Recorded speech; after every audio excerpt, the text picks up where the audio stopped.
नमस्कार। उत्तराखंड की खबरों के साथ मैं हूं मनोज मानस और अब खबरें विस्तार से। उत्तराखंड में कांग्रेस के लिए एक के बाद एक झटके लगने की खबरें सामने आ रही हैं। अब बड़ी खबर आ रही है कि बद्रीनाथ विधानसभा सीट से कांग्रेस के मौजूदा विधायक राजेंद्र भंडारी ने कांग्रेस का दामन छोड़कर भाजपा का दामन थाम लिया है। कांग्रेस का हाथ छोड़कर ये भाजपा में शामिल हो गए हैं। वरिष्ठ नेता पीयूष गोयल और उत्तराखंड के मुख्यमंत्री पुष्कर सिंह धामी की मौजूदगी में विधायक राजेंद्र भंडारी ने भाजपा की सदस्यता ग्रहण की है।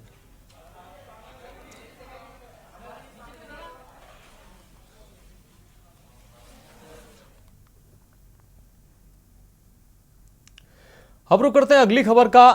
Quieter don't try. आपको बताते हैं डोंट क्वाइट का संदेश देने के उद्देश्य से 14 अप्रैल को कुमाऊं मंडल विकास निगम रन टू लिव के सहयोग से तैराकी दौड़ साइकिलिंग प्रतियोगिता आयोजित होने जा रही है। आयोजक हरीश तिवारी ने पत्रकार वार्ता में बताया कि 500 मीटर तैराकी व 20 किलोमीटर साइकिलिंग सहित 10 किलोमीटर दौड़ प्रतियोगिता नौकू चियाताल में होगी। तैराकी साइकिलिंग दौड़ प्रतियोगिता 2 वर्गों में आयोजित की जाएगी, जिसमें व्यक्तिगत वर्ग और टीम वर्ग में खिलाड़ी प्रतिभाग कर पाएंगे। हमारा ये एक ट्रायथलन इवेंट होता है रन टू लिव का, जो अभी जिसका सेकेंड एडिशन है। लास्ट ईयर हमने ये नैनीताल में करवाया था और इस बार हम नौकू चियाताल में इसको करवाना चाह रहे हैं, जो 14 अप्रैल को भी हमारी डेट डिसाइड हुई है। तो इसमें हम एक्सपेक्ट कर रहे हैं कि मतलब अराउंड 100 के आसपास इसमें पार्टिसिपेंट्स आएंगे, जिसमें हमने 2 कैटेगरीज मेंशन करी है। एक इंडिविजुअल कैटेगरी है जिसमें मतलब एक जो पार्टिसिपेंट होगा वही स्विमिंग, साइकिलिंग, रनिंग तीनों करेगा, और दूसरी कैटेगरी है टीम कैटेगरी, जिसमें एक बंदा स्विमिंग करेगा, एक साइकिलिंग करेगा, एक रनिंग करेगा। साथ ही इस बार जो है इसमें हमारे इंडियन आर्मी की एक टीम है ट्रायथलन की, जो मतलब इंडिया से जो अभी नेशनल चैंपियंस हैं वो लोग भी उनका भी आना यहाँ पर सुनिश्चित हो गया है, तो वो लोग भी इसमें आ रहे हैं। खबरों करेंगे अगली खबर का। खबर हरिद्वार से, जहां आचार संहिता लागू होने के बाद हरिद्वार पुलिस अलर्ट मोड पर आ गई है। यूपी की सीमाओं से लगने वाला हरिद्वार जिला कई मायनों में संवेदनशील है। एसएसपी ब्रह्मेंद्र सिंह डोभाल ने जिला पुलिस के सभी अधिकारियों और थाना अध्यक्षों के साथ मीटिंग कर आचार संहिता के दौरान बरती जाने वाली सभी तरह की सावधानियों को लेकर निर्देश दिए हैं। हमारे प्रिवेंटिव एक्शन है और जो वनरेबिलिटी की मैपिंग है और जो वनरेबिलिटी के साथ साथ जो क्रिटिकल जो हमारे सेंटर्स हैं उसके संबंध में भी एक विस्तृत चर्चा की गई थी। खासकर फोर्स का डिप्लॉयमेंट और जो आवश्यक जो कार्रवाई है, खासकर सीजर की कार्रवाई और असलहों के जमा करने की कार्रवाई, उस पर एक विस्तृत चर्चा की गई है। इसके साथ साथ आगामी होली का जो त्यौहार है उसकी संवेदनशीलता को देखते हुए, क्योंकि ठीक इलेक्शन के आसपास ये त्यौहार है, उसकी संवेदनशीलता को देखते हुए हम लोगों के द्वारा सभी पूरे संपूर्ण हरिद्वार में जो जो सेंसिटिव एरिया हैं उनको चिन्हित करके वहाँ पर जो फोर्स का डिप्लॉयमेंट है उसकी एक रणनीति तैयार की गई।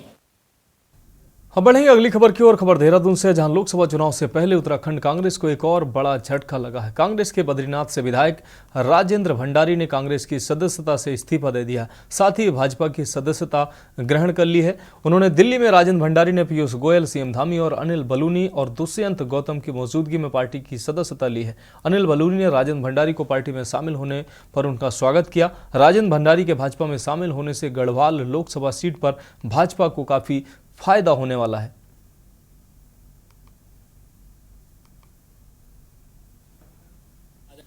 आदरणीय प्रधानमंत्री नरेंद्र मोदी जी के यशस्वी नेतृत्व एवं उनकी गरीब कल्याण नीतियों में काफी प्रभावित हूं।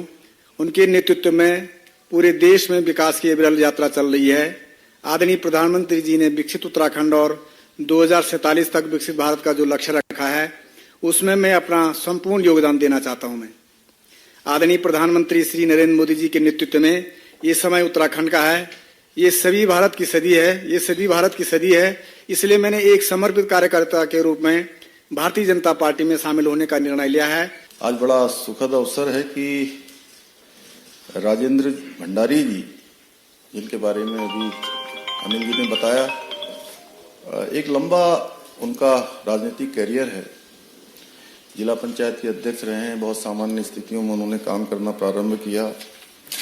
लगातार 3 बार विधानसभा में और उत्तराखंड सरकार में कैबिनेट मंत्री के दायित्व में भी आपने काम किया है। आज भारतीय जनता पार्टी में शामिल हो रहे हैं। हमारे प्रधानमंत्री जी का जो देश के अंदर, उत्तराखंड के अंदर जो विकास के अनेक काम हुए हैं। अगली खबर रुड़की से है। आपको बता दें, जहां गौकसी की सूचना पर छापेमारी करने गई पुलिस टीम पर गौ तस्करों ने हमला कर दिया है, जिसमें एक सिपाही गंभीर रूप से घायल हो गया। वहीं जवाबी कार्रवाई में एक गौ तस्कर के पैर में गोली लगी। आपको बता दें कि उत्तराखंड पुलिस गौवंश स्क्वाड को सूचना मिली। थाना गंग नहर क्षेत्र के सोहलपुर गाढ़ा के खेतों में गौवंशी आपको बता दें गौकसी हो रही थी। पुलिस ने जुल्काम, फरमान और इसरार के खिलाफ संबंधित धाराओं में मुकदमा दर्ज कर लिया है।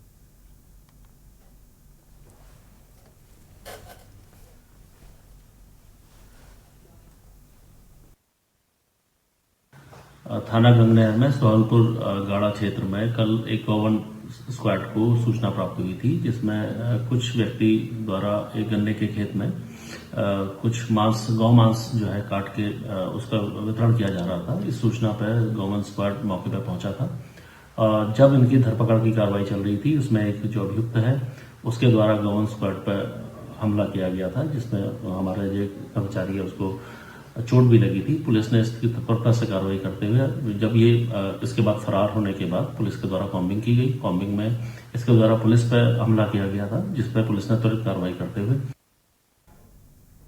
अब बढ़ेंगे अगली खबर की ओर। अगली खबर रामनगर से है, जहां 2024 के लोकसभा चुनाव को लेकर भारत निर्वाचन आयोग द्वारा आदर्श आचार संहिता लागू कर दी गई है। इसके बाद से पुलिस व प्रशासन पूरी तरह से अलर्ट मोड पर आ चुका है। लोकसभा चुनाव शांति पूर्ण ढंग से संपन्न कराए जाने व चुनाव में मतदान के दौरान 100% मतदाताओं की उपस्थिति को लेकर प्रशासन लगातार जागरूकता कार्यक्रम चलाने के साथ ही सभी मतदाताओं से मतदान करने की अपील कर रहा है। इसी को लेकर रविवार को विकासखंड सभागार में तहसीलदार कुलदीप पांडे ने विकासखंड की सभी बीएलओ और सुपरवाइजरों की बैठक लेते हुए चुनाव प्रक्रिया में किसी भी प्रकार की लापरवाही न करने के निर्देश दिए हैं।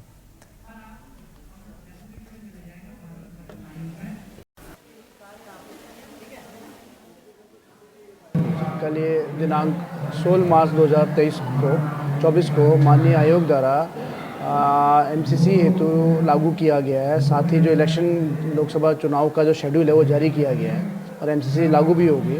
तो उसके दृष्टिगत मेन चूँकि अभी जो एब्सेंटी वोटर्स होते हैं, जो फिजिकली डिसेबल्ड और सीनियर सिटीजन्स और जो सीओ से ग्रसित हैं या जो एसेंशियल सर्विसेज हैं, उसके संबंध में इनको जानकारी दी गई, जिसमें इनका अहम रोल होगा। जो पोस्टल बैलेट सीनियर सिटीजन और फिजिकली डिसेबल्ड लोगों ने भरे जाना है, तो उसको कैसे भरा जाना है, क्या प्रारूप है और किन किन के द्वारा माध्यम भरा जाएगा, क्या बेंचमार्क है, क्या मानक है, उससे उनको अवगत कराया गया है। जो इनको डेट ऑफ नोटिफिकेशन से 5 दिन के अंतर्गत यानी कि 25 मार्च तक इनको वो सूचनाएं हमको उपलब्ध कराई जानी होंगी।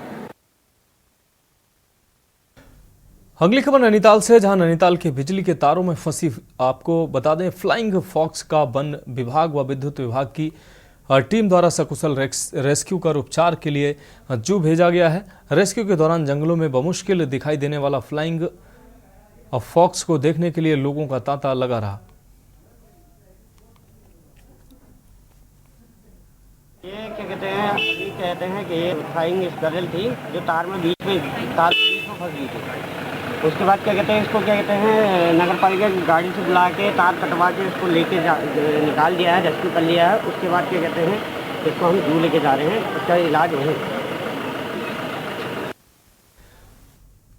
अब बढ़ेंगे अगली खबर की ओर। विकासनगर की कालसी थाना पुलिस ने एक चरस तस्कर को भारी मात्रा में चरस के साथ गिरफ्तार किया है। मुखबिर की सूचना पर कालसी थाना पुलिस ने कोटी रोड पर एक चरस तस्कर को गिरफ्तार किया है। तलाशी लेने पर तस्कर के पास भारी मात्रा में आपको बता दें तस्कर के पास 2 किलो 60 ग्राम चरस बरामद हुई है। बरामद चरस की अंतर्राष्ट्रीय बाजार में कीमत 2 लाख रुपए आंकी जा रही है।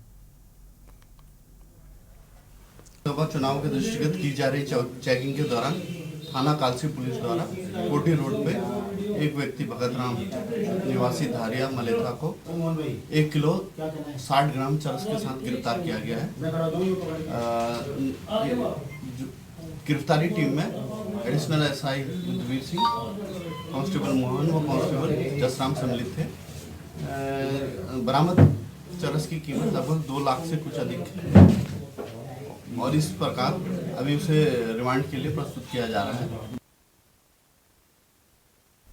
तो खबरों में वक्त एक ब्रेक का है, जल्द हाजिर होंगे। ब्रेक के बाद आपको बता दें उत्तराखंड की खबरों में एक बार फिर से आपका स्वागत है और सीधे आपको मुंबई लिए चलते हैं। एनर्जी ड्रिंक पी करके हम लोगों को गाली देने का काम करते हैं। और पटना की जो रैली हुई, 10 लाख से भी ज्यादा लोग आए पटना में। जन विश्वास रैली हम लोगों ने किया। और आज का जो जन सैलाब देख करके फिर से मीडिया के लोग और भाजपा के लोग एनर्जी ड्रिंक पीना पड़ेगा। अरे डरने वाले लोग नहीं है यहाँ, हम लोग लड़ने वाले हैं। अपने लिए नहीं, आपके लिए लड़ने आए हैं, आपकी लड़ाई लड़नी है। इसलिए हम ये पैगाम लेकर के आए हैं लालू जी का। डॉक्टर के सलाह पे ज्यादा घूमने से मना किया गया है, लेकिन लालू जी अभी भी तैयार हैं मोदी जी का दवाई करने के लिए। उनको कितना भी सताया जाए, डराया जाए, उनका बाल पक गया इनसे लड़ते लड़ते, लेकिन वो डरे नहीं, झुके नहीं। आज महाराष्ट्र में, खास तौर पे बंबई में राहुल जी ने निमंत्रण दिया और हम लोग यहाँ आए हैं। और यहाँ बिहार के लोग भी काफी बड़ी तादाद में बसते हैं। हम रउआ लोग इनके भी कहते नहीं, बच के रहिए भाजपा के लोग से। ये लोग गोबर को भी हलवा दे करके परोस देता है, इतना झूठ बोलते हैं। हम तो पहले भी कई बार कहे, मोदी जी प्रधानमंत्री है ठीक है, लेकिन साथ ही साथ वो झूठ बोलने के फैक्ट्री भी है। मोदी जी झूठ बोलने के मैन्युफैक्चरर भी है, होलसेलर भी है और डिस्ट्रीब्यूटर भी है। ये उनका काम है। हम लोग सच्चे लोग हैं और सच्चे लोगों को कितना भी डराओगे, डरते नहीं। सांच को आंच क्या, इसलिए हम लोग लड़ेंगे। इनके गीदड़ भपकी से हम लोग डरने वाले हैं। आप बताओ, आप लोग डरोगे? लड़ाई लड़ोगे कि नहीं लड़ोगे? साथ दीजिएगा ना सबका? हम तो कहना चाहते, राहुल गांधी जी जो यात्रा किए, ये हो सकता है पहला चरण हो, लेकिन यात्रा तो हमेशा हम लोगों को करना पड़ेगा। चाहे सत्ता में आए या ना आए, हमको जनता के बीच उनके सुख का दुख दर्द का भागीदार बनना पड़ेगा। हमेशा जनता के बीच रहना होगा, क्योंकि इन लोगों ने इतना नफरत फैलाया, इतना नफरत फैलाया है, आपस में इतना भेदभाव करा दिया है कि आज सोचना पड़ेगा कि इस भेदभाव और नफरत को मिटाने में कितने साल लगेंगे। इसके लिए हमको हमेशा सब लोगों के बीच, जनता के बीच रहना होगा। और जो प्यार का, और जो आप कहते हैं जो दुकान खोला है, मोहब्बत की दुकान, इसको बंद मत कीजिएगा कभी। हमेशा आगे झंडा बुलंद करने का काम कीजिएगा। आज यहाँ शरद पवार जी भी हैं, उद्धव जी भी हैं। आपको पता है ऑपरेशन लोटस हो रहा था, यहाँ विधायकों को खरीदा जा रहा था, डराया जा रहा था। या एक बात बता देते हैं, आज महाराष्ट्र सरकार में जितने लोग बैठे हैं, कोई लीडर नहीं है, सब डीलर है। शरद जी के नाम पे, एनसीपी के नाम पे वोट लेंगे, भाजपा से डीलिंग कर लेंगे। राहुल गांधी जी के नाम पे वोट लेंगे, भाजपा से डीलिंग कर लेंगे। शिवसेना उद्धव जी के नाम पे वोट लेंगे, भाजपा से डीलिंग कर लेंगे। ये लोग केवल डीलिंग करते हैं, इसलिए वहां कोई भी लीडर नहीं, सब डीलर बैठा हुआ है। तो महाराष्ट्र के मुंबई में इंडिया गठबंधन की रैली थी, इसमें तेजस्वी यादव को आप सुन रहे थे। इस दौरान उद्धव ठाकरे के अलावा फारूक अब्दुल्ला और राहुल गांधी के अलावा तमाम इंडिया गठबंधन के नेता मौजूद थे। अब रुक करते हैं अगली खबर का। जनपद उधम सिंह नगर के काशीपुर बाईपास रोड पर बोर्ड का एक पेपर देकर लौट रहे 2 छात्र गुटों में मारपीट का मामला सामने आया है। मारपीट के दौरान एक छात्र गुट के 3 छात्र गंभीर रूप से घायल हो गए, जिनको उपचार के लिए रुद्रपुर के जिला अस्पताल में भर्ती कराया गया। वहीं घटना की सूचना पर पहुंची पुलिस ने पूरे मामले की जांच शुरू कर दी है। छात्रों का मारपीट का वीडियो सोशल मीडिया पर जमकर वायरल हो रहा है।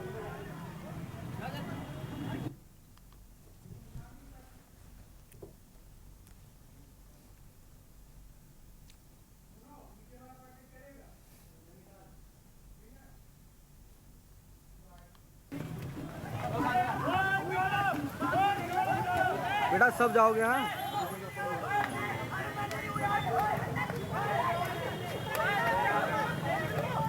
जिसमें छात्रों के 2 गुट लड़ाई कर रहे हैं, क्या पूरा मामला है, क्या कार्रवाई की जा रही है इसमें? ये प्रकरण फिलहाल मीडिया के माध्यम से ही संज्ञान में आया है और इसका हम लोग इसके विषय में जानकारी कर रहे हैं और कौन कौन इसमें इन्वॉल्व हैं और उनकी क्या स्थिति है फिलहाल उसकी हम लोग जानकारी कर रहे हैं। फिलहाल पुलिस के पास कोई तहरीर या कोई सूचना नहीं आई है इस विषय में और इसकी हम लोग जानकारी कर रहे हैं। इसमें जो भी फैक्ट्स आएंगे सामने उसके हिसाब से विधिक कार्रवाई हम लोग करेंगे।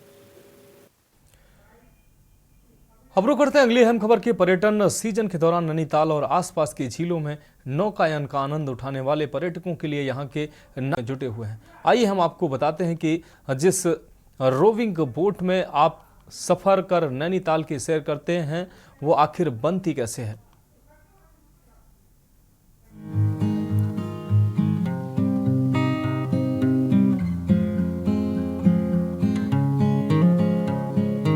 वर्षों से नाव बनाने की कारीगरी से जुड़े 50 वर्षीय पूरन लटवाल के अनुसार रोइंग बोट तनु और शीशम की लकड़ी से बनती है। अपने हल्के वजन के साथ साथ ये लकड़ी पानी में आसानी से खराब नहीं होती है। बोट के फ्रेम में तांबे की कीलों को ठोककर उसे मजबूत बनाया जाता है। पानी में तांबे की कील जंग से भी बचाती है।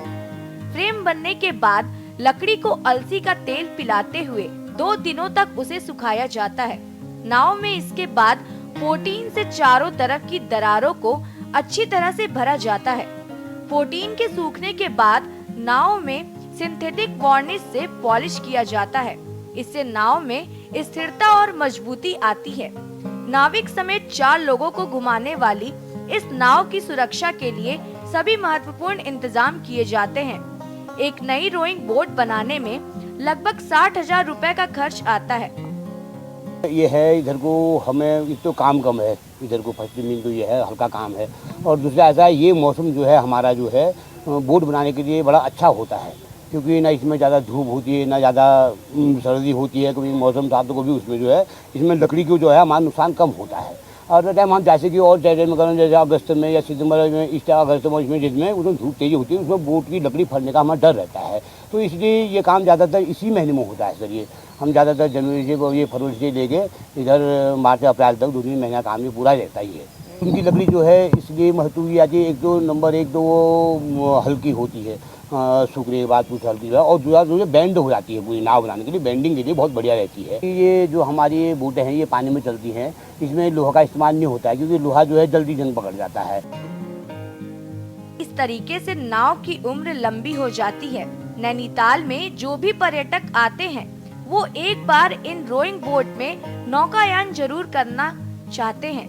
यही कारण है कि ये व्यवसायी नौकाओं की मरम्मत के काम में जुटे हैं। नैनीताल में लगभग 250 नाव हैं, जिन्हें हर 2 वर्ष में सुधार की जरूरत पड़ती है। हालत नाजुक पड़ने पर नाव में पानी भरने लगता है। शुरू में तो ये इतना खतरनाक नहीं होता, लेकिन ज्यादा जल भराव के बाद पर्यटकों को भी जान का खतरा बढ़ सकता है। लिहाजा नाव मालिक समय से नाव की मरम्मत करवा लेते हैं। नैनीताल के नाव चालक आगामी सीजन के सफल होने की उम्मीद कर रहे हैं। नैनी झील लगभग 1.43 किलोमीटर लंबी है और नाविक पर्यटकों के लिए आधा और पूरा चक्कर लगाकर चारों तरफ के दर्शन करते हैं। नैनी झील को सन 1839 में खोजा गया था, जिसके बाद से ही इस झील में नौका विहार शुरू हो गया था। मौजूदा वक्त में नैनी झील में 3 किस्म की बोट चलती हैं, जैसे रोइंग बोट, पैडल बोट और पाल नौका। ब्रिटिश काल में रोइंग और पाल नौका हुआ करती थी और कालांतर में पैडल बोट का आगमन हुआ। नैनीताल से कांता पाल की रिपोर्ट।